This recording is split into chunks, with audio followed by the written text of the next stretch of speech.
Assalamualaikum and good morning, everyone. So thank you for coming for the webinar from expert Prof. Karim, Prof. Karim.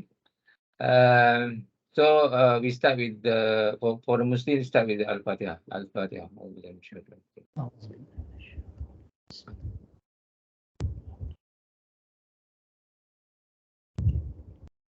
Okay, so thank you for Prof. Karim for webinar. So Prof, you can start now. Okey, terima kasih Dr. Zaman. Assalamualaikum warahmatullahi wabarakatuh. Selamat sejahtera, salam madani pada semua sahabat-sahabat daripada Unit 10. Jadi pada webinar kali ini saya nak sambung untuk bahagian yang ketiga. Saya tak pasti sama ada ini bahagian yang terakhir untuk tajuk How Learning Works ataupun mungkin ada satu lagi lah, paling banyak pun ada satu lagi. Jadi kita boleh khatamkan lah.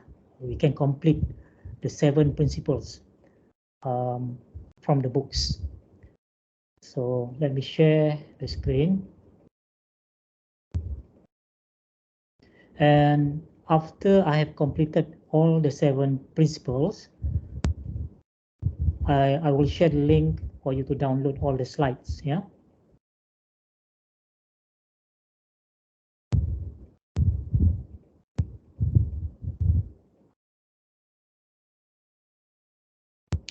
Dr. Zaman, boleh confirm boleh nampak screen?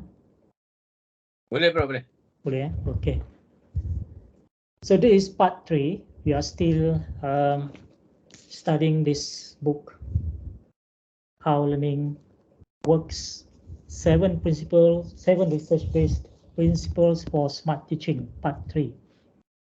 And last week, one of the participants, Tuan Haji Rosli, told me that there is a second edition. I also didn't realize the second edition of the book. They have added another principle, so become now 8 research-based principles for smart teaching. So if you have not, if you are considering to buy this book, so maybe we just hold on and buy the second edition because we have additional principles there. So last week, last webinar, we have covered up to principle 3. So today maybe I want to complete this. We have not completed this principle number 3 because when we talk about motivation, what factors motivate students to learn? This is actually a big topic. It can stand on its own. But for the purpose of discussion, principle number 3 as part of this book, we just discuss some of the points that has been discussed in the book. Yeah, maybe there will be another topic where I will talk about motivation in more detail. Yeah. In the last webinar, we have discussed about this diagram, impact of value and expectancy on learning and performance. If you miss the second part, you can refer to the recording on the Facebook. But I couldn't find the recording on the YouTube. Maybe later on Dr. Zaman can check that out. So basically motivation. Kita akan masukkan, Prof. Kita akan masuk ni. Oh, belum lagi saya. Itulah saya. Check pun belum lagi. Saya dah beritahu dah. Oh, okay. Right. So motivation is one element which is very important when from the psychological point of view. When we talk about student engagement, there are 3 elements: behavioral engagement, cognitive engagement, and the other one which most of the time there's a tendency we neglect this part, which is emotional engagement. So emotion is related to also motivation. What motivates them to learn? What motivates them to come to our classroom? What motivates them to focus during the 1-hour session? Just like today, we have a small group of people. So I'm sure the participants here have some motivation to join this webinar, maybe to learn something about the topic on how learning works. So there is intrinsic motivation. ideally we want our students to have this intrinsic motivation, meaning that the motivation come from within, from them, rather than from external factors. Incentive, for example, when we tell our student, if you come to my classroom on time, I will give you something, maybe in some form of gift or something. So there is external reward. So that is actually extrinsic motivation. But extrinsic motivation, I think, is not sustainable. People always expect something, some form of incentive, then only they want to do something. They want to learn. They want to do whatever that we want them to do. So extrinsic motivation has its place, but according to Simon Sinek is one of the bestseller authors. He has written many books, Start with Why, and many books on related to leadership as well. So he said the best is actually to have intrinsic motivation, the motivation driven from inside. So in the context of learning, motivation is very important because it is a prerequisite for engagement. Engagement pula is a prerequisite for learning. If there is no motivation, then it will be very hard for us to get students to engage cognitively, behaviorally, and emotionally. So we need to pay attention to learners' engagement and motivation. Don't just rush to run through the syllabus. Don't just rush to run through the 1 hour session. And if you have plan, for example, okay, today I'm going to cover these 20 slides on this topic. So we just rush through without actually paying attention whether students are engaged or not, whether students are really have the motivation to learn about that particular topic. I think this always happen because we are always in rush, and we pay less attention to students' engagement and students' motivation. If we ask questions to the student, we can afford to wait very long. Sometimes we ask a question and we answer our own questions, can? So I think we need to kind of reassess this situation. So the basic premise about motivation of learning, people learn best when they are actively engaged. And here, when we say actively engaged, what does it mean? When you see students are talking to each other, when you see the students are moving around doing things that we ask them to do, is that indicators of students are actively engaged? So this is something that I think in another topic we talk about what does it mean actually, the real meaning of student engagement. What is the real meaning of actively engaged? Which part of that engagement is happening? Remember the 3 elements here: behavioral engagement, cognitive engagement, meaning that they are putting their thinking cap.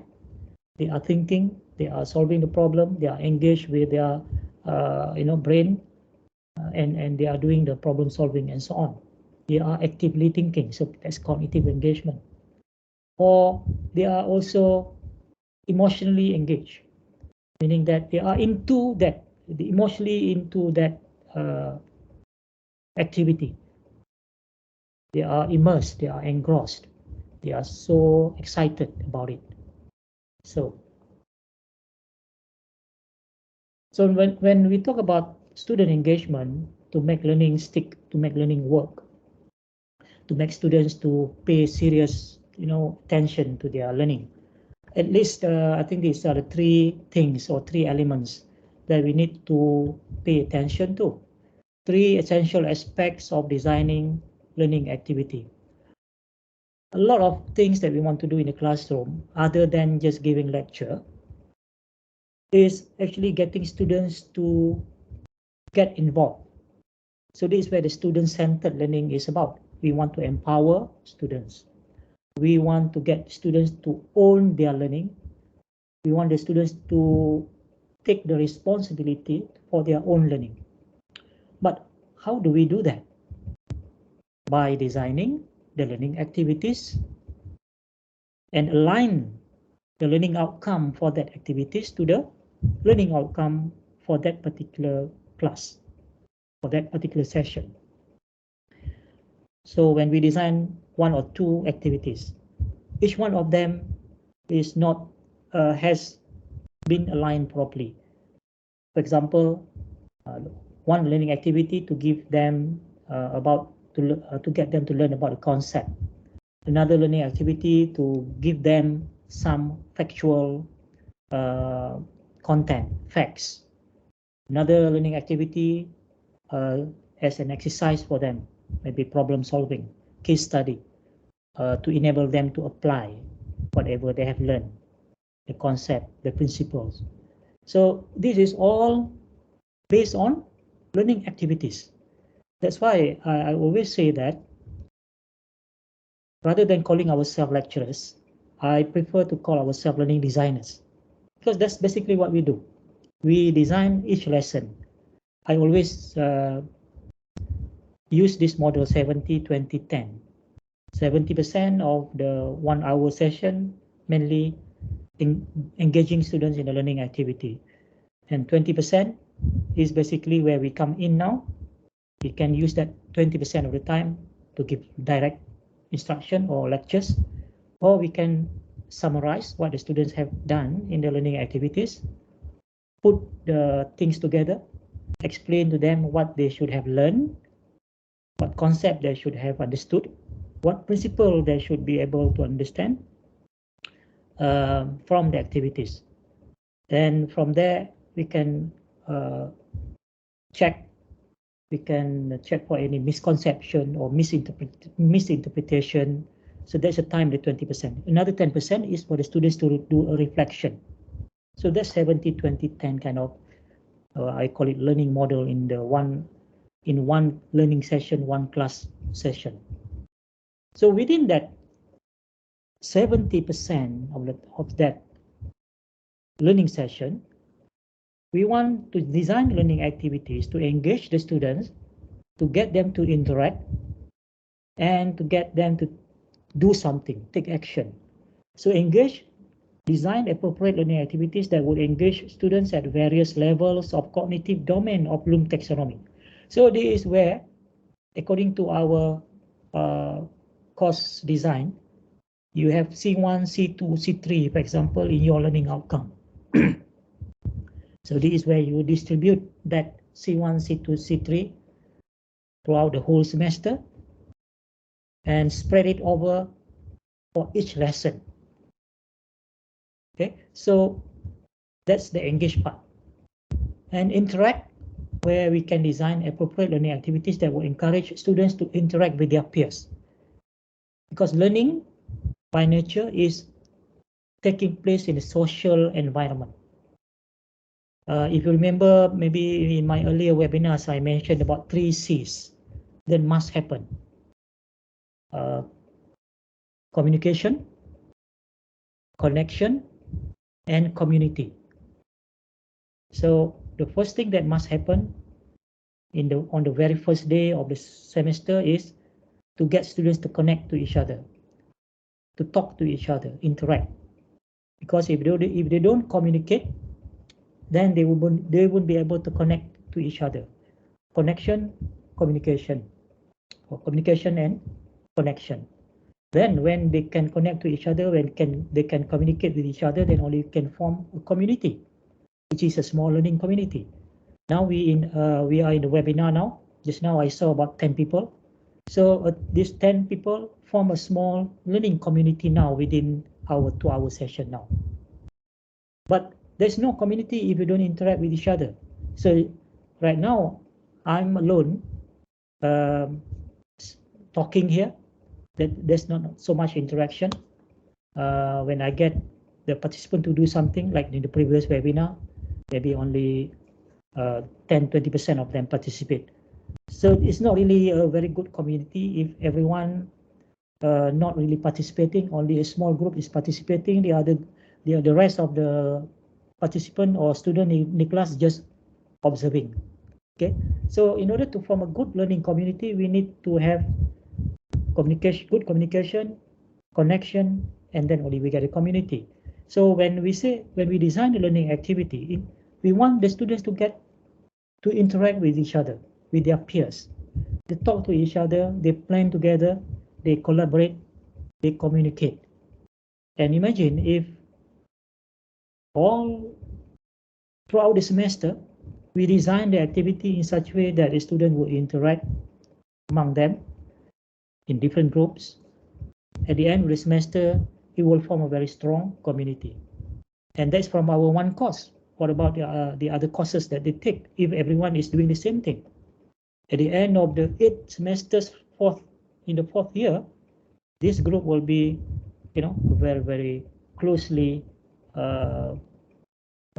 become a very close-knit community.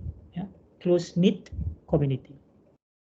And when the community is very close, then whatever we do in the classroom and the learning outcome that we intend that we have, we intend them to achieve, inshallah will be achieved successfully. But most of the time we tend to overlook this part. We are so rushed to go through the syllabus. And of course, learning is about doing action. Learning is something that the students do by themselves with our guidance, not the teachers or the lecturers do for them. So action, design appropriate learning activities that would allow the students to do, get them to do, and create tangible output, tangible, meaningful output. And all this must be aligned with the learning outcome.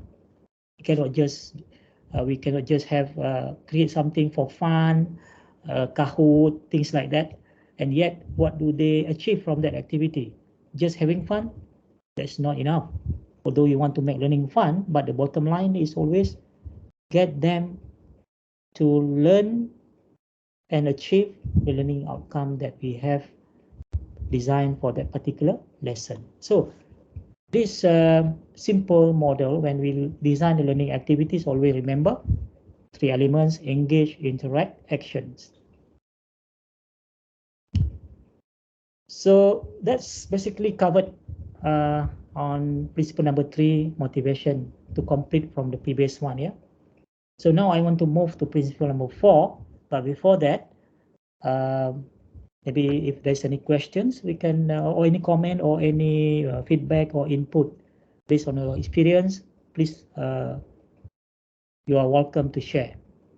Anyone would like to share? Assalamualaikum, Prof. Welcome, salam. Sounds familiar. Yeah, Wan Ayu. Orang kata peminat tegar. Oh, Allah Akbar. Alhamdulillah. Alhamdulillah. Prof, Hmm. sihat Prof ya? Alhamdulillah. Alhamdulillah. Alhamdulillah. If let's say in the class kan, I had this, not to say problem, tapi challenge lah. Katalah dalam kelas ada 25 orang. And we do some activity, group work to get them to interact, to get them to engage to each other.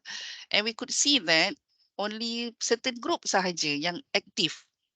Not to mention they actively respond to me. And there are certain group yang bila kita buat reflection pun, dia macam benung pandang. So macam mana Prof ya? Sebab in a way dia akan effect motivation saya juga dalam kelas tu. To be frank, memang akan effect perasaan kita yang semangat ni. Then bila tengok di audience, then normally what I did, I think it's really not good, but I think mungkin satu keperluan kot pada diri saya, sekarang saya terpaksa switch off.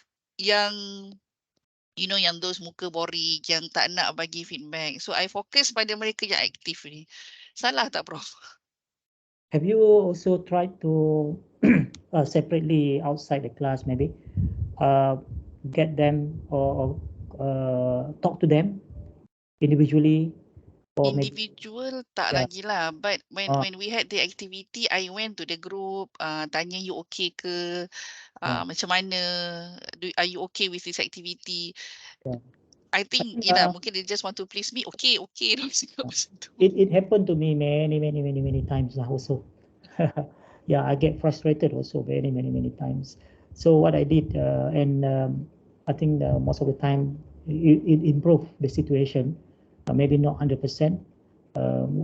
So I will observe and those group of students, several of them kan, yang maybe not really showing the enthusiasm at the same level yang active kan. So I'll just after the class, I will, or sometimes maybe in the class after that, I will just say, okay, can I see you sometime this week when you play kan in groups. So I will tell them lah. I will mention the names lah. Biasanya after the class nak bersurai tu, I'll just call A, B, C, D. Sedap ya? Okay, I want to talk to you. So I kata I nak have some chat lah dengan you all. Bila masa you play nanti boleh datang lah sekian masa macam tu lah. So I think we need to kind of engage with them and try to understand why they are not really showing the enthusiasm. Ada yang antara lain yang kata saya memang tak minat course ni, saya memang apa ni sebab saya kena ambil juga minor, macam-macam lah contoh alasan-alasan dia orang kan. So we need to address them directly, and then this is where the motherly advice dan sebagainya, try to make them understand why the participation is very important if you really want to learn, and since now you are taking this course, so make the best of it, dan macam-macam lagi lah yang kita boleh gunakan. So we have to engage them. So it's not uncommon sebenarnya, Ayu, it happened to everyone I think, and sometimes you do get batches of students yang somehow memang macam not very responsive. It's difficult to explain why. Sometimes you get a batch of students yang memang we always look forward to go to the class. Kita yang rasa seronok nak pergi ke kelas tu sebab memang dia orang ni happening lah orang kata kan. I notice dalam grup yang macam ini dia almost lengkap tau. Dia ada leaders, dia ada cheerleaders, dia ada orang kata apa, people yang always willing to help, yang suka share, macam-macam lah. Dia ada 3-4 orang ni yang menghidupkan satu kelas yang 60 orang, 70 orang. Macam tu. Kita lucky lah kalau kita ada that kind of ni kan. Kalau tidak, then we have to work harder. We have to work harder, meaning that we have to talk to, first we can talk to the bigger group. I kata something like, it takes two to tango. Maknanya, kalau orang nak buat dancing tango ni, kalau seorang aja tak jadi tango. So maknanya dia, apa orang kata, give and take. So I'm just a human being. I'm very enthusiastic. I'm very passionate. I want to make this class very interesting and so on. So I will put my effort to provide you the best learning experience during this semester. But if you don't reciprocate, if you don't show equally the same enthusiasm, sooner or later, I akan also get demotivated. I'm just a human being, kan? Kalau orang kata bertepuk sebelah tangan tak jadi kan? Macam tu. Kita perlu cakap benda-benda yang macam itulah. Try to make them understand, because you are adult learners. So I hope you understand. I'm here to give my part. I want to give my best. So I hope you will give also your best. Commit to this class. Whenever you come to my class, focus and get involved. Dan macam-macam lagi lah. Lebih kurang macam itulah skripnya. Kita ada kena skrip yang macam itulah. Tak usah marah-marah lah. Ya. Tak usah marah-marah tunjuk macam kita, suara kita. Saya tak pernah tinggikan suara lah sebenarnya. Sepanjang 28 tahun. I don't remember I raised my voice lah. Because it won't, to me, it just shows that you are frustrated and kita psychologically to me it's not good lah. I don't know, mungkin ada someone from psychology background here can share. So gitulah lebih kurang lah Puan Ayu. Jangan rasa frustrated sangat lah, sebab ini memang dihadapi oleh semua orang lah. Kita cuba yang terbaik. InsyaAllah. Terima kasih, Prof. Yeah. Even kan kalau in USM, I think in the last 10 years for my program, we get students yang 3.5 and above CGPA. Ada yang 4 flat boleh, yang dia yang masuk to our program. So meaning that we can say they are cream students or good students in terms of academic, not necessarily in terms of attitude kan. Tapi sometimes we still find that there are students yang still showing that kind of not very enthusiastic. So I remember satu kata-kata daripada Eric Jensen, ya. Saya ada slide tu when I talk about motivation. One big topic on motivation. Eric Jensen kata, I dah hafal dah ayat dia. Dia kata there is no such thing as unmotivated students. There are no such thing as unmotivated student. But there are students in unmotivated state. Nampak tak beza dia? Dia kata there are no such thing as unmotivated students. But there are students in unmotivated state. So dengan kata lain, for Eric Jensen, and Eric Jensen is educational psychologist, maksud dia, motivation is a state. A state. Macam switch lampu lah. On, off. So, there are students in the unmotivated state. Maknanya, kalau dia dalam state yang off, then we have to do something to switch it on, to turn it on. Macam tu. How? So this is where we need to learn from the educational psychology on the model of motivation, learning motivation. Ada several models ya. InsyaAllah lah, kalau kita ada peluang nanti, saya akan kalau dah habis topik yang ini nanti on how learning works, mungkin I will pick up the next topic nanti, kena susun balik dan ada Zulman kita expand on motivation, and mungkin saya boleh jemput juga education psychologist juga together untuk support ya, because motivation is very important, and there are so many research yang kita boleh tengok ya, model yang kita boleh gunakan to tackle this issue, to get our students to be motivated. Because remember just now dalam satu slide tadi, motivation is a prerequisite to engagement, and engagement is a prerequisite for learning. Ini prasyarat dia ya. Before we are able to engage the student, we want to make sure that we have turned on the motivation. Remember a state tadi tu.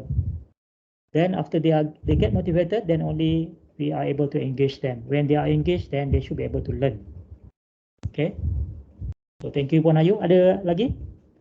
Tuan Haji Rosli ada kat sini? Tak ada. Daripada yang lain-lain?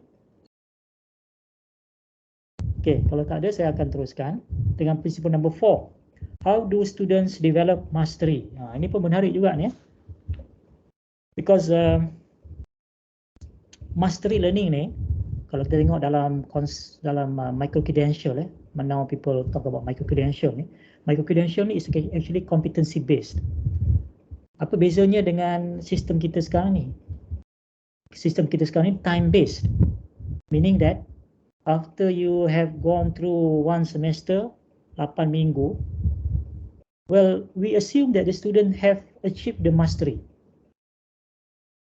If they have not achieved the mastery, then that's it, because this one semester, after they have completed, then they sit for exam, get a grade C, B, and is that considered competent based on the learning outcome that we have defined? Adakah competent meaning that only when you have scored A or A plus whatever, then you are considered competent. Or you get B+, pass, and you get point 3 point something, and you are considered competent. Or is it because you get B+, there are 3 learning outcome in the course, so you are only competent in 1 or 2 learning outcome? Have we ever really thought about this? What does that grade means? C minus, pass juga, tapi C minus. So can we say that the students are really competent? Have they really mastered whatever skill, knowledge based on the outcome? Question mark. Tapi dalam competency based, which is what micro-credential is, it means that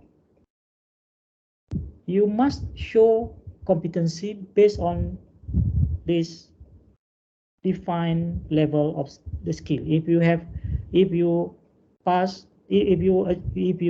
demonstrated that you can do this and this and this, only you are considered competent and you get the digital badge.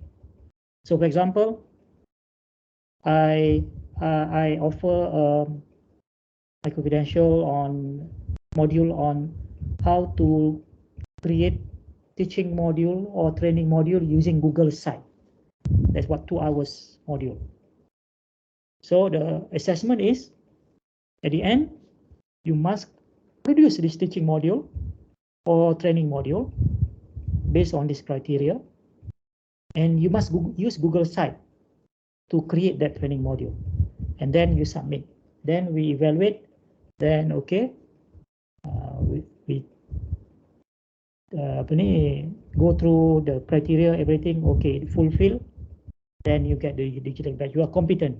You are now can design learning module, teaching module, training module using application called Google Site. So you have demonstrated that. We have produced that. So you are competent. Prof, Yeah. ada orang nak tanya nama Zaitul Akmal nak tanya. Ya, Dr. Mai, apa khabar? Kau baik, Prof. Minta maaf.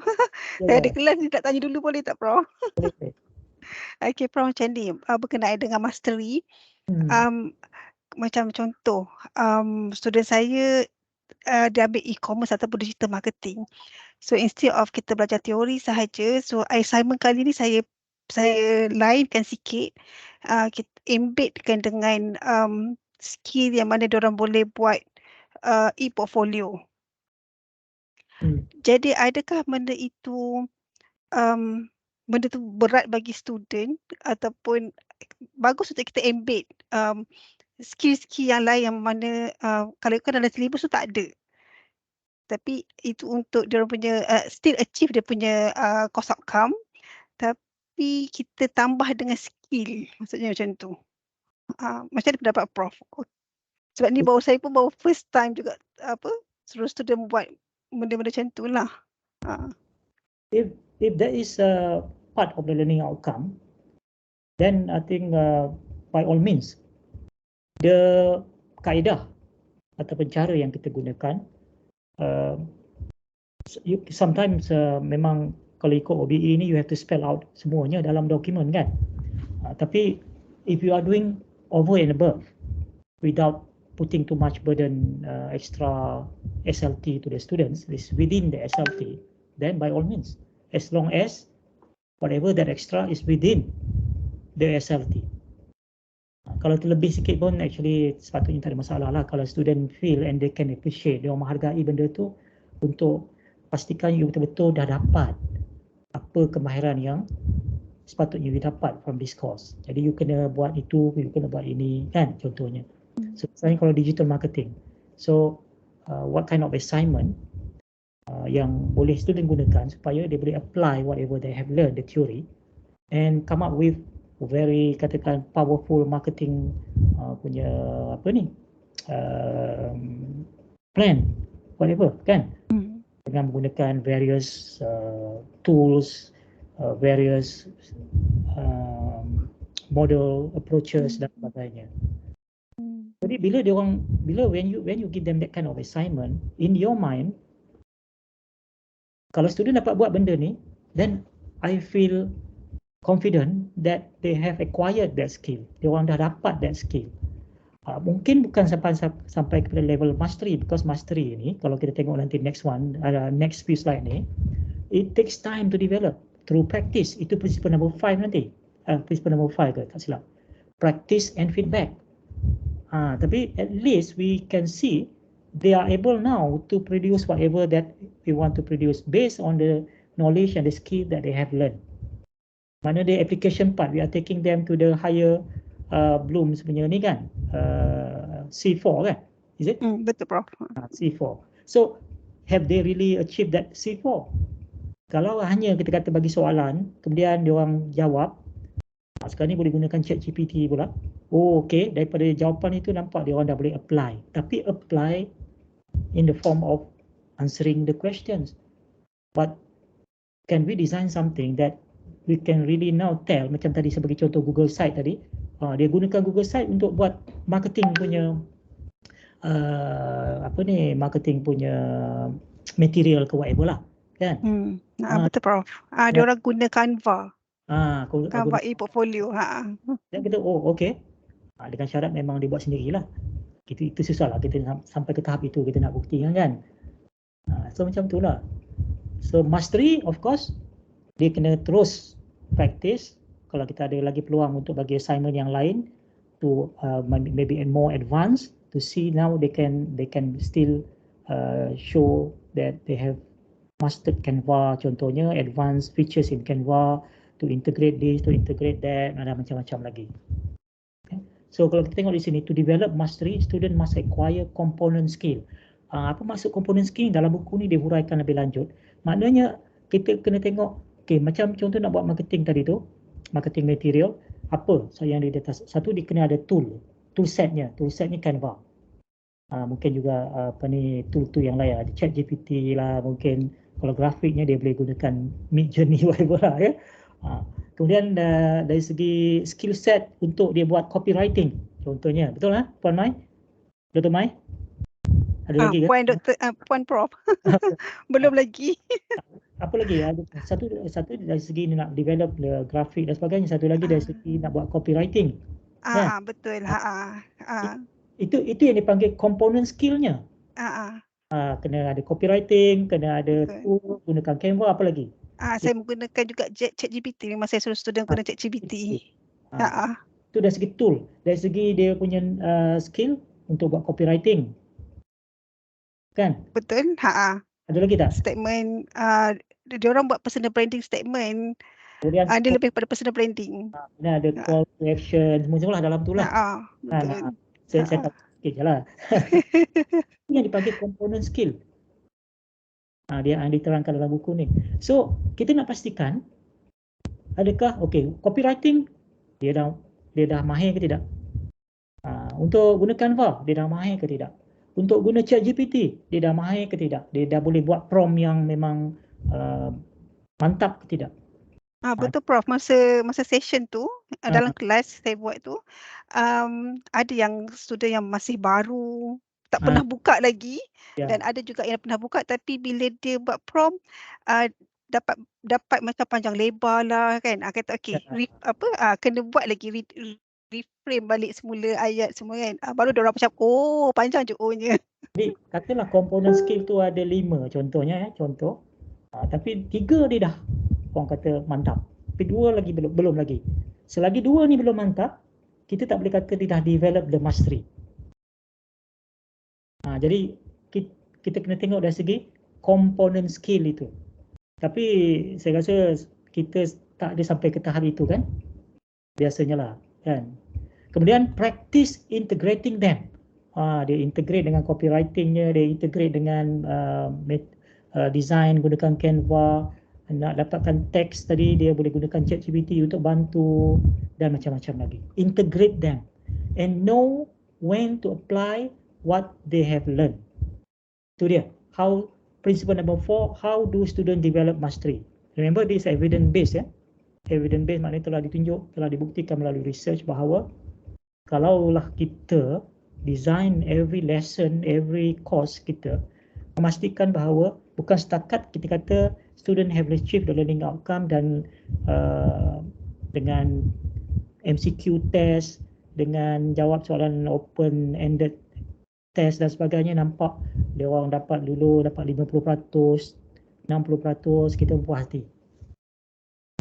Tapi adakah betul-betul kalau kita bagi dia orang real life, authentic kind of assessment, dia orang boleh buat ke tidak? Itulah dia principle number 4 ni.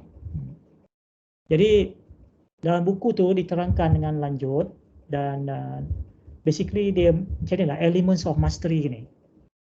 Kalau kita faham ini kan, bila kita design kita punya assignment dan sebagainya, now kita akan lebih alert, lebih orang kata apa, berhati-hati. Sebab kita ada lebih banyak dia punya thinking process bila kita design tu, kita akan berpandukan kepada teori-teori ini yang telah dibuktikan ya. Acquire component skill. Kemudian practice integrating skill. Know when to apply the skill, then baru dapat mastery. Jadi contoh yang baik yang tadi Puan Mai bagi tadi sangat baik ya. Apa dia component skill dia? Untuk dia membolehkan dia menghasilkan satu marketing campaign yang mantap. Ya. Okey, dia kena tahu apa? Kena pandai buat copywriting, kena pandai gunakan grafik apa tu, application dan sebagainya. Kemudian adakah kita menyediakan peluang pada pelajar melalui learning activity yang kita sediakan dalam setiap kelas untuk dia praktis? Untuk dia praktis integrate the skill, adakah ruang itu diberikan? Because learning is about providing or creating the opportunity for student, the time for them to practice, the space for them to practice, to develop, to enhance the skill, to apply the theory, apply the knowledge. Itu yang selalu saya kata bahawa design the activity in such a way that to allow your students to uncover the content, uncover the concept, uncover the principles, develop the skill dan sebagainya. Rather than kita punya mindset is kita yang nak cover. Nampak tak? So, how much time and space, ruang dan masa yang kita berikan dalam setiap learning session untuk student practice. So, nanti kita selalu akan dapat soalan bahawa dengan kalau saya bagi lecture je setiap kali pun tak habis, tak sempat habis syllabus sampai minggu yang ke-14. Ada tak yang macam tu? Tak sempat nak buat aktiviti, sebab kalau buat aktiviti tak sempat nak habis syllabus. Banyak kan yang saya dengar. Kalau keadaan itu berlaku ya, apa masalahnya? Siapa boleh share something? Masalahnya apa dia? Kalau teacher center bagi lecture sekalipun tak ada ruang untuk kita, tak ada nak buat aktiviti panjang-panjang masa dalam kelas. Tapi even without itu pun, without nak buat aktiviti pun, kita bagi lecture macam biasa je, PowerPoint based, sampai minggu ke-14 pun kita rasa kadang-kadang tak sempat nak habis sepenuhnya. Apa masalah di situ kalau berlaku keadaan macam itu? Ada siapa nak share ke?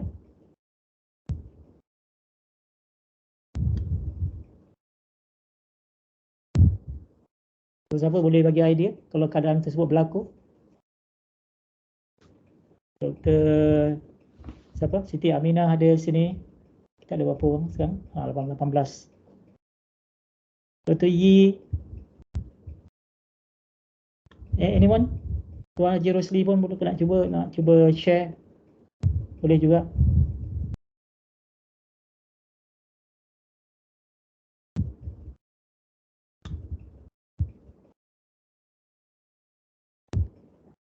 Anyone?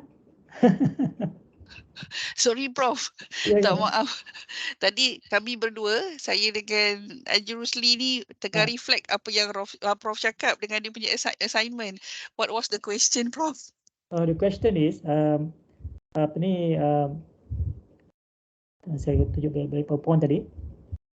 We talk about memberikan ruang dan masa dan ruang dalam kelas kita supaya pelajar boleh practice Kalau kita dah bagi, misalnya kita ajar dia orang gunakan tadilah, macam Puan kata ambil contoh Puan Mai, macam mana nak buat copywriting, macam mana nak gunakan Canva untuk buat marketing material, macam mana nak gunakan ChatGPT untuk belajar nak buat prompt untuk dapatkan result yang dikehendaki. So kita ajar, kemudian kita nak beri ruang dan masa untuk dia orang praktis dalam kelas. Ada tak kita menyediakan ruang tersebut? Kita kata, oh tak boleh nak bagi masa banyak sangat untuk buat aktiviti sebab takut tak habis syllabus. Kalau kadang-kadang ada juga lecturer yang bagi lecture saja, most of the time, 90% of the time, dia bagi lecture saja gunakan PowerPoint. Tapi sampai habis semester pun, dia kata kadang-kadang tak habis juga syllabus. So apa yang berlaku kat situ? Apa masalahnya? Kalau boleh nak tanya pandangan siapa-siapa yang lain kat sini. Dr. Nick Amalina ada, Dr. Marinajan ada. Ada siapa yang nak bagi idea mengapa keadaan tersebut berlaku? Kalau tak ada yang bagi, saya bagilah. Boleh. Bukan ni saya nak Puan Ayu. Saya hairan juga kenapa yang lain-lain tak nak respon ya? Mereka malu kot. Ya ke? Apa ni, kalau saya reflect diri saya lah, setelah beberapa tahun mengajar ni kan, I think saya pernah alami juga pakai slide tapi tak habis juga. Dan bila saya reflect dan saya ikut beberapa kelas dengan trainer, saya realise yang saya tak fokus pada must know. Mesti tahu. Sebab bila kita terlalu berorientasikan textbook, jadi kita rasa macam kita kena rephrase the textbook. Memang for me impossible lah. Jadi bila saya tukar pendekatan yang they have kena tengok balik LO dan the must know. Bila ada must know tu, dia dah capture yang mereka wajib tahu dan kita perkukuhkan dengan aktiviti. Saya lihat macam itulah. Walaupun subjek saya ni subjek melukut tepian gantang lah untuk pelajar accounting sebab dia bukan core. Saya ajar bahagian IT sikit AIS. Cabaran saya memang nak buat mereka interested with the subject is really hard lah I would say sebab dia sangat technical. Jadi apa yang saya alihkan instead of banyak theoretical then kita buat hands on. Jadi must know tu dah jadi content tu dah jadi must know dah sekarang. Saya rasa itu dari pengalaman saya lah. Thank you. I think that's very useful feedback. Tak cuma tadi Puan Ayu sebut melukut di tepi gantang tu. Saya kurang setuju lah walaupun kos tu selektif kan. Melukut tepi gantang ni yang saya faham kalau ada pun okey, tak ada pun tak jadi masalah macam tu kan. Sebenarnya setiap kursus itu sama ada dia sebahagian dari trust ataupun dia elective is still a valuable knowledge kan. Betul. Untuk tambah nilai. So bukan tepi gantang yang rasa macam tu. Tapi I was once get the feedback that my discipline is the least defect subject. Okay. Maksudnya memang saya stun lah. Saya kata kenapa pula macam tu. So I try my best lah to put, lagi sekarang dah digital punya era kan. So I try my best to tell the students that mungkin ini bukan directly how accounting reporting punya standard dan what not tu lah. But you need these skills and knowledge in order for you to survive in the industry. Very good. Kalau boleh ada satu lagi input sebelum saya bagi share apa yang saya rasa berlaku di situ apabila kalau kita mengajar, kita guna PowerPoint aja, kita bagi lecture aja, tak adalah banyak aktiviti dalam kelas, tak adalah yang kita kata student engagement sangat pun. Tapi hujung semester pun tak ada lagi yang bahagian syllabus yang tak habis. Ada masalah di situ tu, ya. So sebelum saya bagi input, kalau boleh ada siapa lain nak share? Prof, can you hear me? Boleh. Siapa ni? I am Vivian. Yeah, Dr. Vivian, silakan. I really appreciate. So I think perhaps the reason is not fail to plan, Fail to- fail to plan and then did not follow exactly these the plan SLT lah. Yeah. So then I failed to plan. Yeah. I think that's the main reason that we are so into like sharing our knowledge, but we forgot we forget that there must be a practice. I mean, we have to give tasks to the student to work on to see that in a way that they understand or they can like integrate or apply what we share with them. Yeah. I think that's the reason. Yeah, this is what I want to share. I agree. Fail to plan, especially if you just teach the course for the first time, then. But let's say if you have been teaching the course for like after let's say 3-4 times, and you still find that you're struggling every semester, every time that when you teach a course to complete the syllabus by week 14 or week 15. So it cannot be just continue fail to plan, yeah, because you have learned the first time, you then probably you make necessary adjustment, yeah. I think that is not fail to plan. That is don't care at all. Basically, like being straightforward. Because if you know the same problem occurring, right? So if we are like care enough, we will like ponder on it. So before we move on to teach the same subject again for the following semester lah. Yeah. Or maybe it's not maybe sometimes we are not aware that where's the problem. We don't know how to identify the problem. So that's why we need somebody like Prof to tell us, to remind us not to forget to integrate tasks in our classes. Yeah. Thank you. I think there are a few factors when we cannot so-called complete the syllabus. One is fail to plan, of course, and then when you teach for the second time, third time, and so on, you don't do anything about it, and you find yourself again end up with not able to complete the syllabus, and you still have no clue why. Every time I teach the syllabus, although I just teach based on the PowerPoint, I don't give 1 hour, basically 50 minutes. Basically, I just give lectures. I don't give much time for students to do activity and so on, very little interaction, very little engagement, very much teacher-centered, but still cannot finish the syllabus. Why?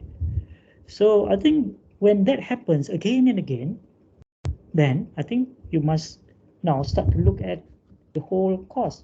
Just now Puan Ayu mentioned, kena tengok balik learning outcome. Kan? Maybe it's too big. Maybe you need to reduce the learning outcome. There's always a tendency that our course is very much content heavy, content laden, content centric. We try to put too much within that 2 credit, 3 credit hours, thinking that the students will need everything. We always make that mistake. We cram too much content within that 2 credits. So when people from outside, like auditors and so on, when they look at your course 2 credit, hey, this doesn't look like 2 credits. This is probably 3 credits. Good auditors will see that. And good editors will see when your 2 credit course, and when they look at what you do, everything, they said, when is a time for you to give students to practice, opportunity to practice? How much time that you get students to do and to empower them to solve problem, study, solve the case study, the group work, individual, and so on. Good auditors will see that rather than just find mistakes in the documentation. If I look at I will look at that kind of thing. So meaning that maybe need to revise the course. Too much content to be covered within that 2 credit hours. Or maybe instead of 3 learning outcome, maybe you just reduce it to the 1 learning outcome. Then only you can find the space. Then only you can look at this, what are the, based on the learning outcome, you should be able to do what? Kita ambil contoh Puan Mai lagi tadi, maybe whether she has left or still here or not. Katakan, okay, one of the skill component skill is copywriting. Another one, to be able to use Canva. Another one, to be able to use ChatGPT. Another one, so 3 or 4 or 5 component skill to achieve that one learning outcome. And then what kind of learning activities that we need? And when we design the learning activities, actually, that learning activity should deliver part of the learning outcome, part of the content, part of the concept, part of the principles, part of the facts. So rather than you have 10 slides to talk about the facts, to give the student the fact, to explain the student the principle and the concept, we design the learning activities in such a way that those things, when the students do the activity, they will get it. They will learn the concept. They will learn the principle. They will be able to learn the facts. So to me, there is no issue that we cannot finish the syllabus, because the activities are designed to cover the syllabus rather than as an isolated or separate things. Yeah, Never yeah, right. as a separate Very thing. true. Very Yeah. true. Setuju Dr. Vivian? Yeah, so we have to like in a way that we should like trust our students, believe our student can apply, they will try their best to understand or to apply what we have shared with them. Yeah. Thank So you. that's why I think if we take the mindset or change the mindset that we are not just here to give lectures, but we are here to design learning. So we take the role of learning designer. So how do we design 1 hour lesson? 70, 20, 10. 70% of the 1 hour class must we want to design as activities that the students can do. And these activities, activity 1, activity 2, activity 3, is designed in such a way, or are designed in such a way that activity 1, student will learn some of the factual content, facts. Yeah, especially if your course has a lot of facts.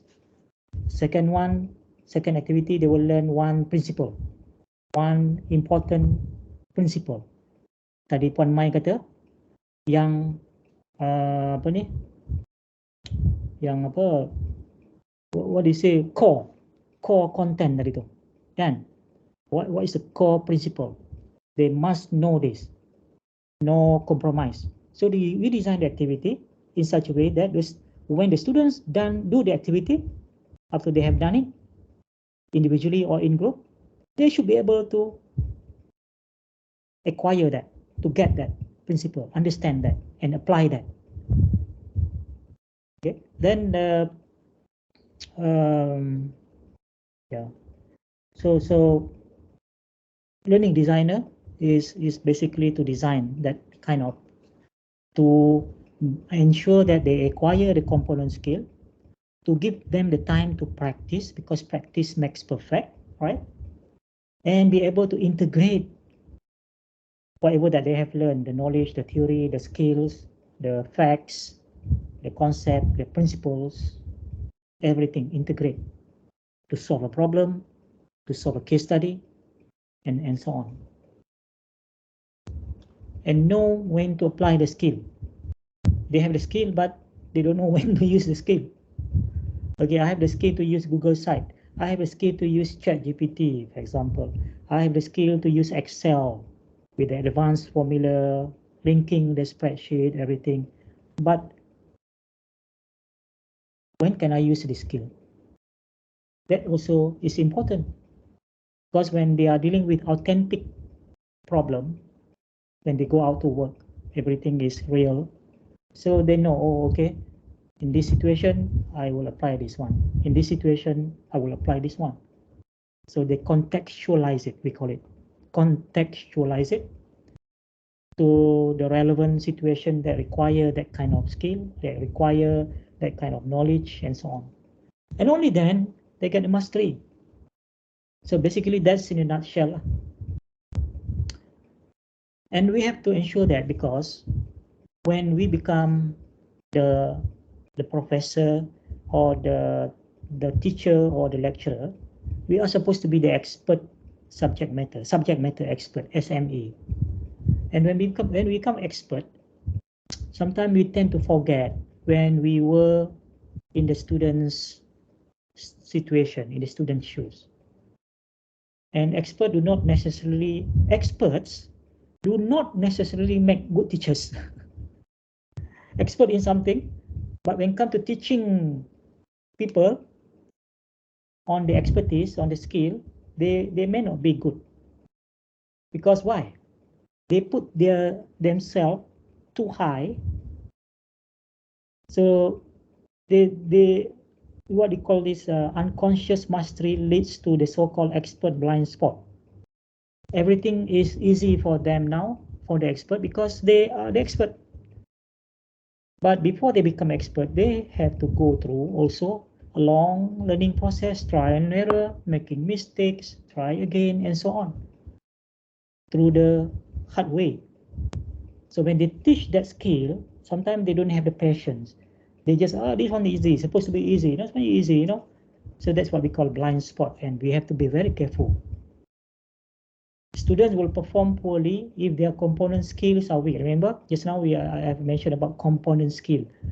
If they have not mastered the component skill, again, use Puan Mai punya example tadi, dia belum pandai buat copywriting. Dia nak guna ChatGPT tapi tak pandai buat prompt lagi. Dia nak buat marketing material tapi belum pandai gunakan Canva. So dia belum master the component skill. Of course, they will perform poorly when you give them the assignment to do a marketing campaign, for example. Student performance is greatly improved when instructors identify component skills required for a complex task and target weak ones through practice. A small amount of focused practice on a component skill can have a large impact on the performance of complex tasks. So before they are able to do a complex task, students should be able to break it down into smaller tasks and use whatever skill required to perform that smaller task individually. Then only they are able to solve the bigger tasks. So student performance is greatly improved when instructors identify component skill. This one, very critical, yeah? And cognitive load. Cognitive load can be reduced when learning a complex task by allowing the student to focus on one component skill at a time. It may also be helpful for the instructor to support other aspects of the task while students do their focused practice. This is known as scaffolding. Scaffolding, many of our lecturers never heard of scaffolding. People in education, yes, but people in outside education, they don't really understand the concept of scaffolding, which is very important to get students into the readiness state. Before they are ready to learn a more complex concept, for example, you must give them scaffold, maknanya give them a temporary assistance. Kalau macam buat building, when we see when people build a building, construct a building, they have scaffold, right? So that people can work slowly to build floor by floor. Then after the building is completed, the scaffold is removed. So scaffold is a temporary structure. In the context of learning, scaffolding is actually a temporary kind of assistance to get students slowly to the state when they are ready to go to the higher level, meaning that able to solve more complex problem by getting them feel comfortable, getting them ready by solving simple problem first, simple task, accomplish a simple task, and that actually give them the motivation. Remember, they relate balik to the motivation. When they are able to complete one task, they feel motivated. They get so-called instant gratification there. Wow, when feeling of accomplishment. Then only they are ready to go to the higher level. It's all about psychology, you know. And this is what we call scaffolding. Failure to provide sufficient scaffolding, then the student will be struggling to go to the higher level.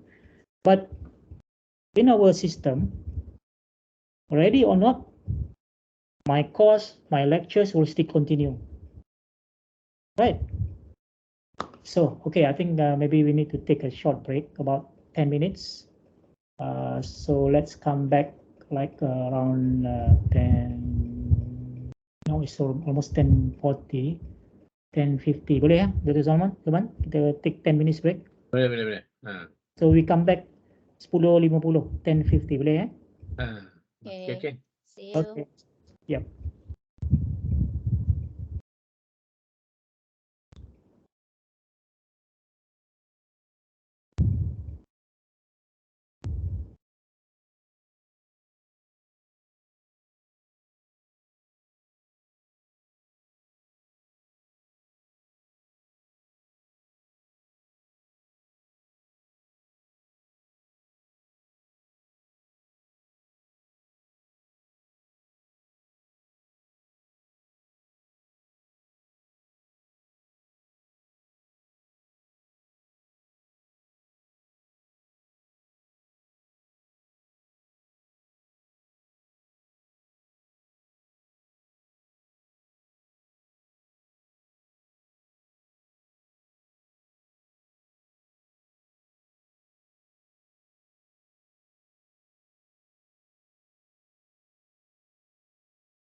Okay, sambil break tu bolehlah sahabat-sahabat isi the evaluation form. You can fill in the evaluation form and the attendance, as you can see in the chat.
Okey, kita boleh sambung, Dr. Zulman.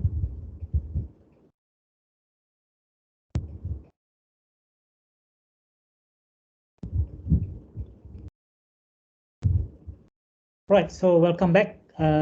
Let us continue for another for half an hour, 40 minutes. Just now we talk about the principle number 4. How do students develop mastery? So to develop mastery, students must acquire component skills, practice integrating them, and know when to apply what they have learned. I think after the session, maybe you want to go back to look at your learning outcome. Think about in terms of each learning outcome, what are the knowledge? So what are the components in order for them to master that particular knowledge? This knowledge can be concept, principles, facts. If students should be able to do something in terms of skills, what kind of skill? So for that skill, to achieve mastery, what are the component skills? So this is what we call component skills. Again, on my example just now, to do marketing campaign, you must have the component skill will be skill for copywriting, skill to write good copy, so you can use ChatGPT to assist, to help. So the skill to use ChatGPT, another component. But the sub-component of that is when you use ChatGPT, you must be able to write good prompt. Let's say you want to use Canva to produce the graphic. So you must be able to use Canva. There's another component skill. So all this come together, integrate, and let them practice. Then they can now apply all this to prepare digital marketing campaign. I hope you can see now how this principle work. So now when you look back, do a reflection on your learning outcome and try to break down into the component skill, into the component knowledge, and try to relate with whatever that you do in the classroom in terms of learning activities and so on. Are they really meaningful? Are they really helpful? Are they really helping the students to acquire that component skill or not? Are they enough or not? Do you give enough time and ruang, space and time for them to practice, to integrate the skill in the classroom, outside the classroom or not? So all this, I think, need to now time for you to reflect on this one. And in relation to this, there's something what you call the learning growth model, and this is very good, very useful for us to understand this one, because why we call this model learning growth? Because learning is about growth. Growth in what? Growth in knowledge, growth in skill, growth in your emotional intelligence, growth in your characters, growth in the students' characters, students' emotional well-being, growth in the students' confidence. So this is what we call learning growth model. And here we have effort on the Y and cumulative knowledge and time on the X. So we can categorize our students or learners into three. One is called novice learner.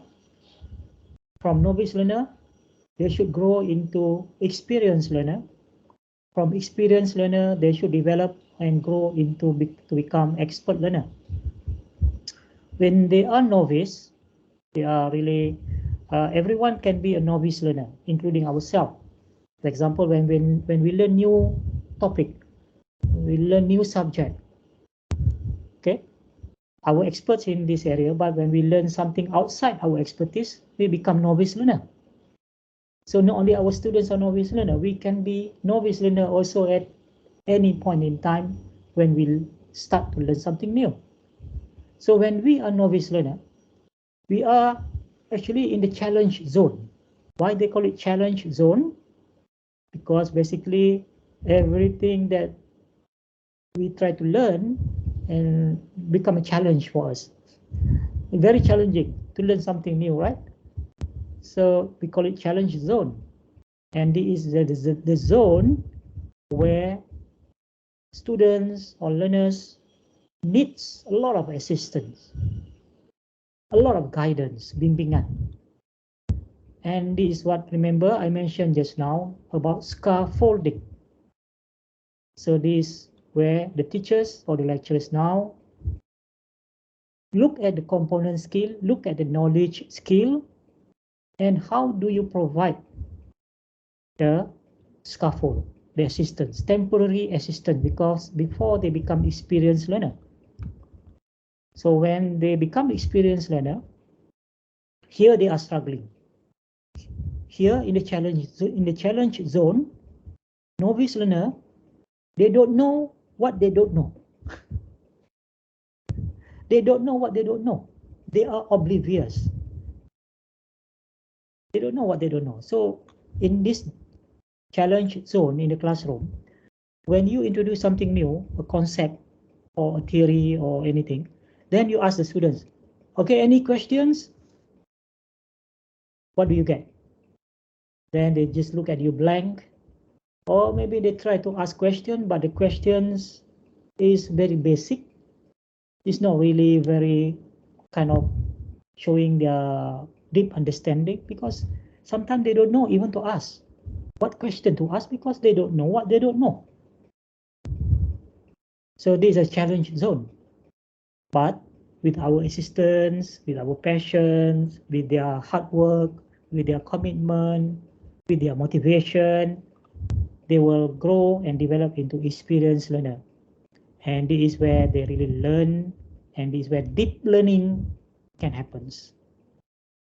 Again, when we design our lesson, our learning activities, everything, to get them from C1 to C2 to C3, C4, and so on, they go deeper and deeper and deeper, so that they can now move into so-called expert learner. Okay, they have mastered, they have achieved a so-called a comfortable level, a reasonable level, or level of mastery in the component skill or in the component knowledge just now.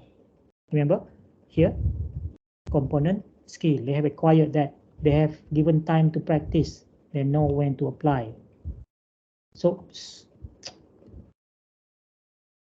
now when they become expert learner, they are in the agile zone. What does it mean by agile? Meaning that they are now able to use the knowledge. So when they are given the problem, they can respond, they can solve the problem, they can apply the problem. So they are now in the situation where now they can apply that knowledge, the skill just now to solve a real life situation. These are expert learner. So this will take time for them to develop to this level. And this is where, especially the challenge zone, that we need to provide more assistance. That's the learning growth model. Everyone will start here when we learn something new. And with commitment, persistence, perseverance, will become an expert learner. So these are again another kind of model to explain the stages in the development of mastery. Unconscious, the first level, this is where the novice learner is, baby.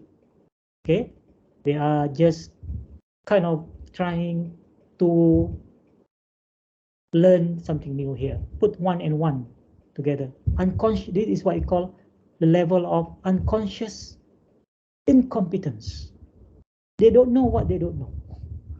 unconscious, and then incompetent. We cannot expect them to do something useful about the knowledge or the skill, because they don't have that skill. They don't know what they don't know. And then slowly they will be able to, from baby they can walk, conscious incompetence. We will explain more about this. And then can start to run. This is what we call conscious competence. And then become an expert. They can fly. This is what we call unconscious competence. So let's look at this one in more detail. So this is what we call 4 levels of competence. And if we understand this one, we should now have more empathy for our students. We should now able to deal with the so-called expert blind spot issue, because we understand this. The problem when we don't have that empathy, because we don't understand all this. We don't understand about the just now what the growth, the learning growth model. We don't understand about the stages in the development of mastery and the 4 levels of competence. So we look at this one: consciousness on the Y, unconscious here, conscious here, competence, incompetent to competent. So this is a spectrum. So we can divide into the 4 quadrants. Start from here. Unconscious incompetence. This is actually for novice learner. When we start to learn something new, a topic that we do not know anything about, we start from here. Unconscious incompetence. We don't know or unaware what we don't know, because we start from zero. This is ground zero level. Then conscious incompetence. So this is the level where we start to be aware or acknowledge what we don't know. So this is where the real learning can start. Okay, learning starts here when you acknowledge that you don't know.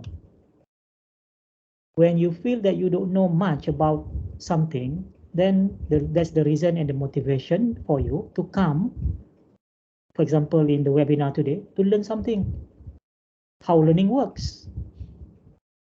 Because you think you know, but you don't know, and you don't know what you don't know. So maybe there's certain thing that I don't know, so I want to find out. So you become conscious about it. You become aware that you are incompetent in certain thing. Then I want to learn. That's the beginning of the journey of learning, because you have the intrinsic motivation to grow yourself professionally or personally. Then we have here conscious competence. This is the level where we can do something when you concentrate on it. These are become, you remember the growth model just now, the learning growth model. We become experienced learner, but we are still not yet have the mastery. Belum betul-betul expert lagi. So we are experienced learner, but we are not yet expert. So here in conscious incompetence, the analogy, we learn how to drive a car. Then you get lesson L. Okay. Before you get the lesson L, you know that you need to learn. You need to get a license. So you conscious, but you still incompetent. Then you get lesson L. So you can drive now. Conscious competence. But when you get lesson L, then you start to drive. You are still very conscious. You know, when you go inside the car, sit down, you check the mirror, you check the side mirror, you check the knee, you check, okay, if you drive manual, you feel conscious, okay, I need to press the clutch first, then whatever. So you kind of follow step by step. You still have to think about it. So this is what we call conscious competence. Unconscious competence, when you have been driving for 10 years, or even for 1 year, 2 years, it's become automatic, right? You go inside the car, start, and off you go. You don't really think about masuk itu ini, everything is automatic. The same thing when you drive on the same road every day, and one day you want to go to a different direction, but sometimes you can just go to the normal path, right? Normal road, because it's automatic. Happened to me a few times, because you become unconscious competence, unaware that you are actually doing it. It become another term for this is second nature. Macam kita makan. Do you really think about, okay, first I need to take it, then I must put it in my mouth, then I start to chew? No, it's just automatic. So this unconscious competence, unaware that you are actually doing it, effortless. This is the mastery level. This is where you become an expert learner. And this is basically, if you want to become a lecturer, this is the level that you want to achieve, the mastery level. So that's 4 levels of competence that we need to understand. But be careful and be mindful. When you are at this level, subject matter expert, there's a possibility that we have the so-called expert blind spot. Just like when we are driving, when we drive a car, sometimes the car get too already, parallel to our car. We don't see it in the side mirror, right? So if you want to change lane, sometimes suddenly the car decide you honking, yeah, because we don't see them. We don't look at the blind spot. So I always look at my blind spot, As an expert, when we become a lecturer or a teacher, sometimes we put ourselves too high. We don't bring ourselves to that level. And this can happen if you don't have that much empathy. Yeah, kita lupa. We were once a student that will also struggle the same way, but now we become expert, we forget. So be careful here. And when we keep saying that, this is easy, nanti kita ada discussion dengan Prof Hanim itu kan, then lama-lama student pun rasa dia macam, then dia hilang keyakinan. Dia hilang keyakinan diri. Kemudian dia betul-betul tak berani nak tanya soalan, sebab alamak, kalau tanya soalan ni nak bunyi sounds silly question, sebab sepatutnya mudah ni, patut aku dah faham dah, tengok kawan-kawan lain pun tak tanya soalan. So in the end, majority of the student don't ask questions, because if they don't have that confidence to ask questions, because they might think that it's a silly questions. I should have understood this one. This one's supposed to be easy because the lecturer says it's easy. So that kind of can happen. So Charles Bukowski kata, the problem with the world is that the intelligent people are full of doubts, while the stupid ones are full of confidence. Okay, and this is another interesting thing. Oh, by the way, this one, the learning growth model. If you go to my YouTube channel, okay, you just type my name, you go to YouTube, type my name, ABD Karim Alias, and you scroll down, you'll find I have this about 6 minutes video where I learn about the learning growth model. So if you miss what just now, if you still not very clear, maybe you want to listen to this one again. And another one is this one, the Dunning-Kruger effect curve. This is also quite interesting. I have 6-minute video also, if you like to listen to this again, but now I will explain this. What is Dunning-Kruger effect curve? This is actually in relation to the 4 levels of competencies now. So we have confidence. Just now tadi kita ada competence, this one confidence and competence. The relationship, confidence and competence. So we have high and low. Competence, know nothing, knowledge, experience, and guru, sifu here. Okay, so okay, when sometimes we have people who think who thought that they know something, they know something, they think they know, but actually they only know a little. And when people ask more questions, more advanced questions, then they couldn't answer. Then they realize, oh, actually I just know a little. So this is what we call peak of Mount Stupid.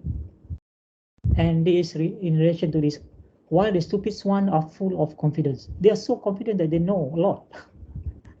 Okay, so this is what we call peak Mount Stupid. And after, let's say, people ask questions, deeper question and so on, then suddenly they realize, oh, actually I still don't know much. This can happen to new lecturer also. When they teach a subject, they have to learn about the subject first, and they go to the class and start teaching. Then good smart student ask very high level kind of question, and the lecturer are not able to answer. Then we say, okay, I will come back next week. Remind me to explain this. Then they, we go back and do more reading. Then we realize, oh, there's so much still I don't know about this topic. Okay, and when that happens, the confidence drop. The confidence drop, and they feel, oh, I still don't know much. Valley of despair. Okay, and they start to go deeper, read more, ask the senior professor, have discussion, and slowly they gain more confidence now. So nampaklah, they can see more light at the end of the tunnel, slope of enlightenment. Okay, and they gain more and more confidence, and now maybe at the same level from the previous one, but the previous one actually they have only shallow knowledge, but now they have more deeper knowledge. So, and they teach the subject again and again and again for 20 years, of course, they will become master. They have the mastery, become guru or sifu, whatever you want to call it. So that's the Dunning-Kruger effect curve. So this is where the level of unconscious incompetence. Remember the novice learner just now? They don't know what they don't know. Okay, and this, if the students are at this level, then they need a lot of scaffolding. They need a lot of guidance from us. This one, by appropriate learning strategies, we can help the students through the learning activities and so on. We can take them from valley of despair to slope of enlightenment. The student will feel now more confidence, more comfortable. They start to ask more deep critical questions. We can see from the type of question they ask, the level of their understanding there. We can see that they are now gaining more understanding. And not only understanding now, if we give them the problem to apply whatever they have understood, the concept and so on, they can see, oh, they are able to solve the problem. They are able to discuss the case study and so on. And of course here, conscious competence, plateau of sustainability. That's basically, you can read more about Dunning-Kruger effect curve. This is very, things that we need to know to understand about learning.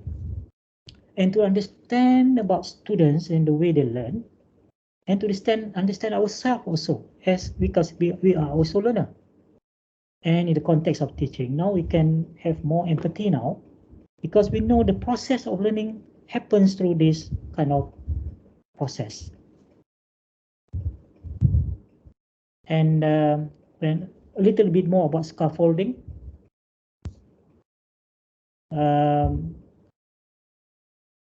People in education, they know about this so-called ZPD. But now I think everyone need to understand this. Zone of Proximal Development, ZPD. By Vygotsky is a big name in education, yeah. People in education know, but kita kena tahulah, yeah. So basically ZPD ni, when students are in the ZPD, Zone of Proximal Development, they feel challenged. They are in the challenge zone. Remember just now, the learning model curve, learning development, yeah, learning growth model just now. The novice learner is in the challenge zone, but they are willing to race. They feel excited, okay, when they are in the zone, because they start with So we need to identify and be able to see what the students can do currently beyond reach, meaning that they cannot do because they don't know what they don't know. So in this situation, the students feel stressed. They are unmotivated because they don't have confidence actually. They are anxious, frustrated, exhausted, fearful. So if we leave them on their own, macam tadi Puan Mai katakan, dia orang macam tak nak ni je. Tapi kalau kita leave them alone, then they feel isolated and they will be disconnected and basically detached. On this side, what the student can do. Remember, they come with the current knowledge and skill, and they feel stable, comfortable. But if they are unchallenged, they become bored. So we need to strike a point where in the ZPD is the gap between what the student is currently capable of doing independently and what they can do with support. So that's why we need to check the prior knowledge. Remember, principle number 1 is about prior knowledge. What knowledge do they have? What skill do they have? What ability they have? And then what we want them to do now, new things that they still don't have in terms of skill, knowledge, and so on. So in this case, they need some support. So this is where scaffolding is a term used in the field of education to describe the act of assisting students in acting or thinking more effectively, thoroughly, deeply, or at higher level tasks. After that, after they are now become experienced learner, from novice to experienced, we can remove the scaffold because they now, from baby just now, they can start to walk and then later on run. So macam baby lah kan, baru nak jalan kita pegang, tapi lepas tu okay lah, let go. If necessary, repeat the process by raising the scaffold a little higher each time until they no longer need assistance. Okay, so this is where we need to design learning activities at different levels of Bloom taxonomy, from C1, then C2, and so on. There are some argument about Bloom taxonomy, the different hierarchical level. Some people say, some experts say it's not hierarchical. It can kind of level, flat, horizontal. But I think most of the time, I think common sense tell us that, not only common sense, but the theory says that you need to scaffold them, okay, slowly, before they are able to create or evaluate and so on. So I think I will stop at that. I think probably another session, I think Dr. Zaman, to cover principle 5, 6, 7 ni within one session, then we are done with, kita khatam lah buku ni sepanjang bulan puasa, insyaAllah. Tak khatam Quran, khatam buku. Ya, jadi something lah. Saya dah khatam at least 3 kali. So saya pun dah lama tak dengar balik buku ni. Jadi ini pun satu macam refresher for me as well lah. Buat Selasa depan bro Ya? Dia orang tahu lah, Selasa depan kita buat lah. Boleh. Saya check balik saya macam ni. Nanti saya yelah, nanti kita check balik. apa ni. Tapi ada soalan tak? Mungkin kita boleh take one or two Okay. kalau ada yang nak tanya. Any question?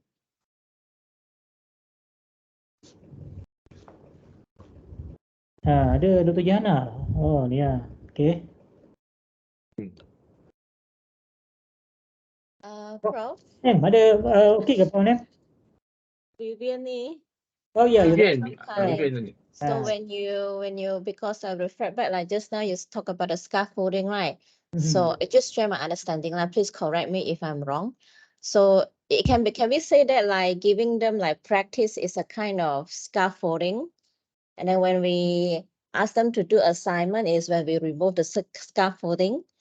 So they practice what they learn in the practice. Yeah, they apply what they learn in the assignment. Yeah, this is how I see it. If one simple example of giving them scaffolding and then after that remove the scaffolding. Yeah. Good question. Well, Usually when we practice, principle number, the next one, principle number, I believe 5, I think, is in the context of to reinforce, to strengthen the students' understanding, and also other levels of cognitive level, for example, the ability to apply dan lain-lain lagi. So we give them opportunity through activities that we prepare for them to practice, so that they gain more understanding, more better skill to solve a problem, and so on. Scaffolding usually is done at the earlier stage, when we want to get them into the ready mode, get them into more comfortable, more confident to go to the higher level or more complex level. So usually it involves some kind of learning activities. For example, we give them, before we start the new topic, we want to check their prior knowledge. So we give them the Socrative, like in the example that I demonstrated in the previous webinar. And then from there we check whether how much do they have knowledge on that new topic that they're going to learn. And then if we find from this short quiz areas that they are weak, meaning they are not ready to learn more complex concept.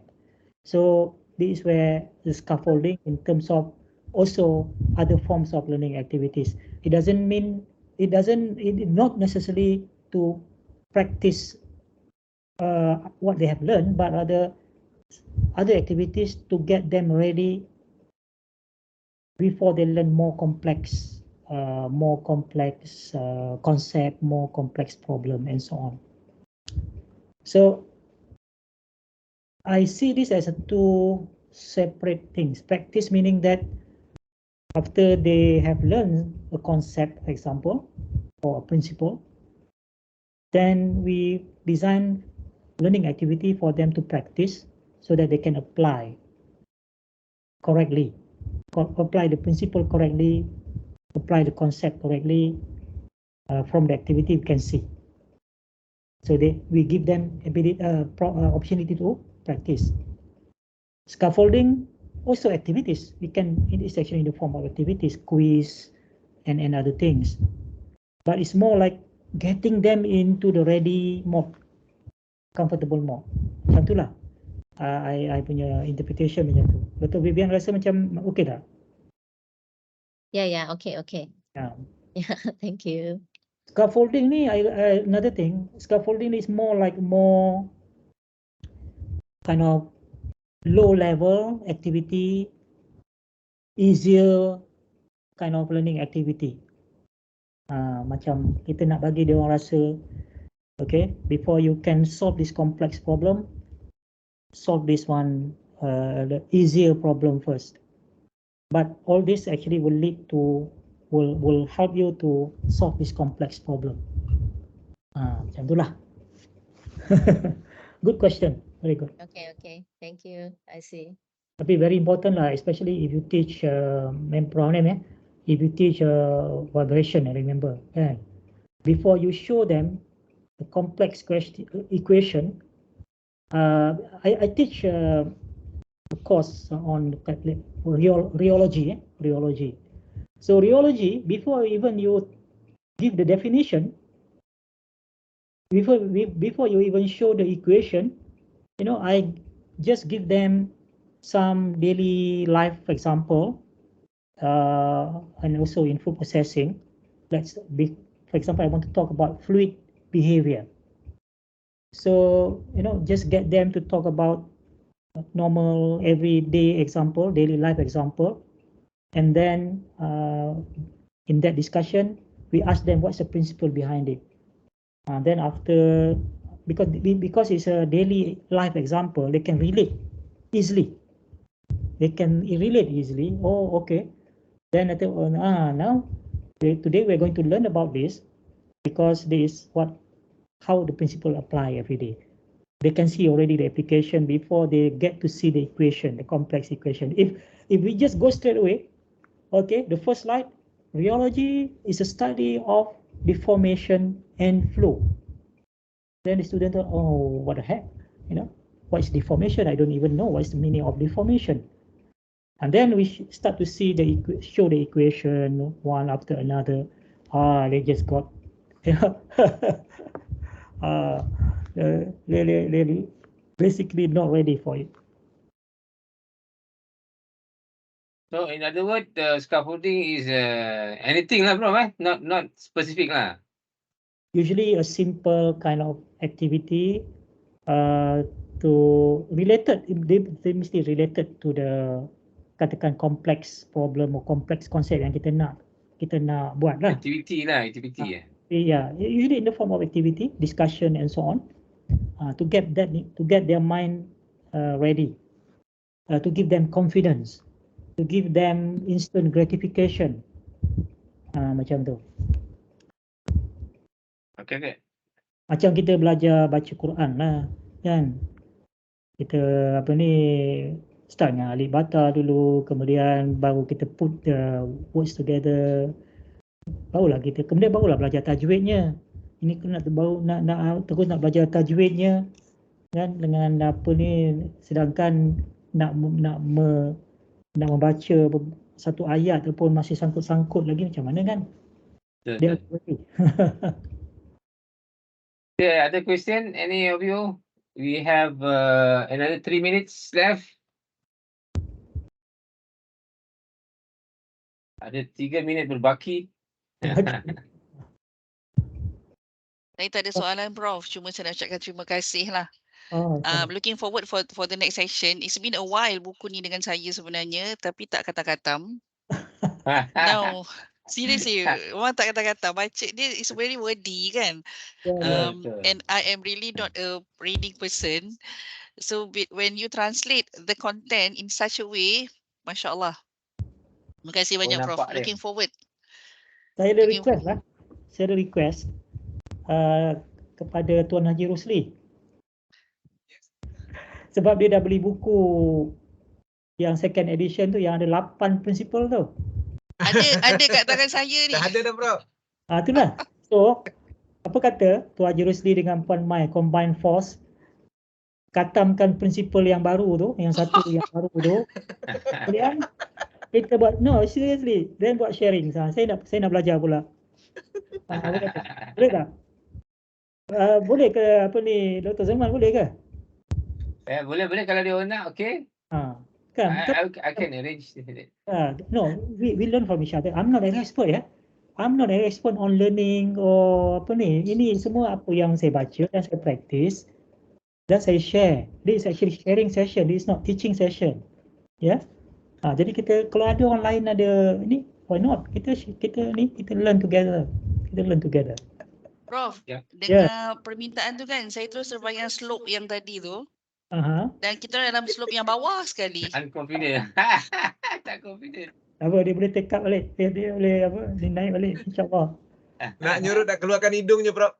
Ya, sorry, again? Nak menyuruh tak keluarkan hidung je. Nak menyuruh jadi kena talaki ni. Kalau nak sharing pun kena talaki dengan Prof dulu ni, Masya Allah. Yang the new second edition tu, yang prinsipal yang baru jadi prinsipal number 1 ya? Yes. Number 1. Dia tambah number 1. Yang lain shift ke bawah lah. Yang lain semua jadi 2, 3, 4, 5, 6, 7 sama. Is it same ataupun dia ada tambahan-tambahan lagi yang prinsipal yang lain? Saya rasa mungkin ada kot. Tak ada, saya tengok sama je. Ya. Saiznya pun sama, Prof. Sama besar je. Yang lain sama, dia tambah 1 je. Saya tak aware ada second edition. So thank you very much lah Tuan Haji Rosli for alerting me. Saya pun curious lah nak tahu yang prinsipal yang baru tu. Itulah kalau boleh lah Tuan Haji, nanti lepas saya dah habis cover, kita katam buku yang 7 principle ni, dia mungkin Tuan Haji Rosli dengan Puan Mai boleh combine lah. Share dengan kita yang Mai pergi kelas ni, saya rasa ni good news dekat dia. Principle number 1 tu apa dia?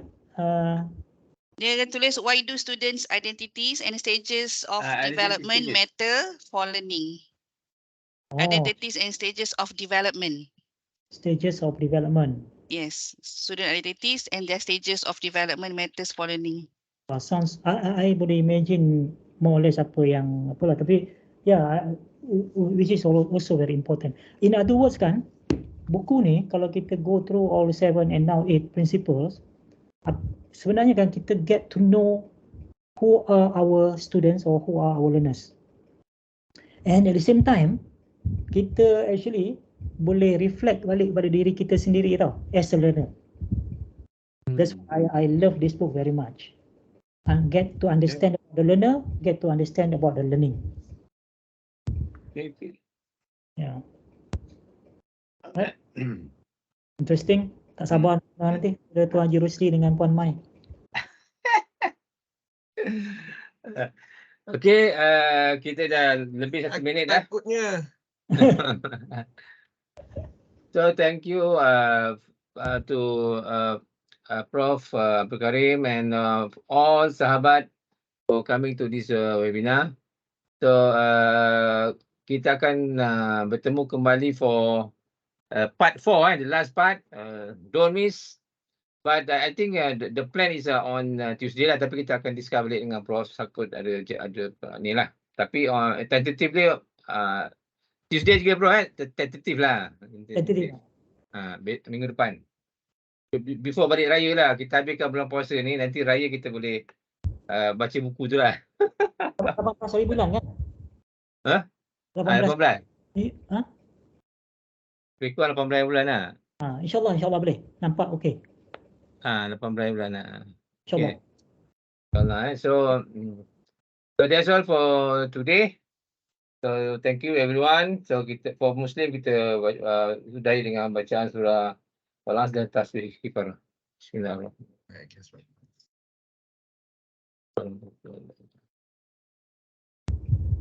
Okay, don't please fill in all the form yang I bagi tu.